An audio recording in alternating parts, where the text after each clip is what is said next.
गधा। कृष्णापुर नामक गांव में एक कपड़ों के व्यापारी रहता था। उसके पास एक गधा भी था।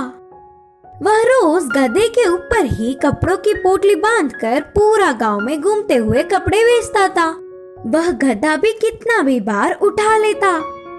ऐसे सुबह से शाम तक मेहनत करने पर अच्छे लाभ आते।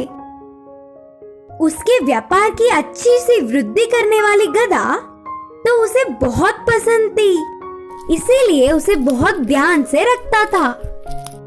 एक बार व्यापारी को भारी रकम से कपड़े खरीदने के लिए विदेश जाना पड़ा। उसी समय में गांव-गांव घूमकर कपड़े बेचने के लिए और साथ ही साथ गधे की देखभाल करने के लिए एक आदमी को काम पर रख लिया। सारी जिम्मेदारियां उसे सौंपकर व्यापारी विदेश चला गया।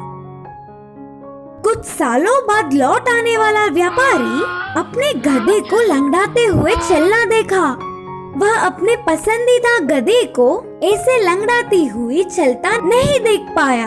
काम वाले को पूछने पर भी उस विषय में उसे कुछ नहीं पता करके कहा।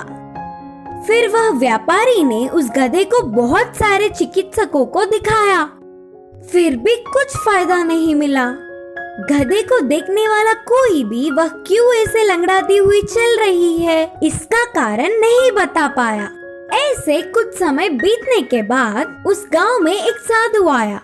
महाज्ञानी साधु उसकी गधा क्यों लंगड़ा रही है कारण बोलेंगे करके विश्वास करके उनके पास गधे के साथ गया। पूरे विषय जानने वाला साधु इस गधे की देखभाल करने वाले को इधर ले आओ करके कहा। तब तुरंत व्यापारी ने काम वाले को बुलवाया।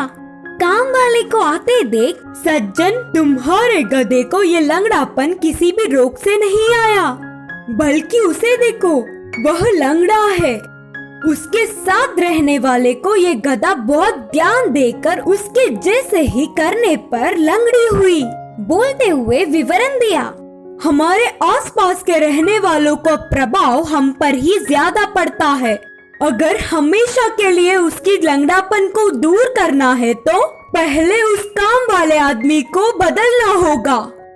व्यापारी उनकी सारी बातें मानते हुए तुरंत काम वाले को दूसरी जिम्मेदारियां सौंपकर उस गधे पर कपड़े रखकर घर घर घूमकर वही बेचने लगा।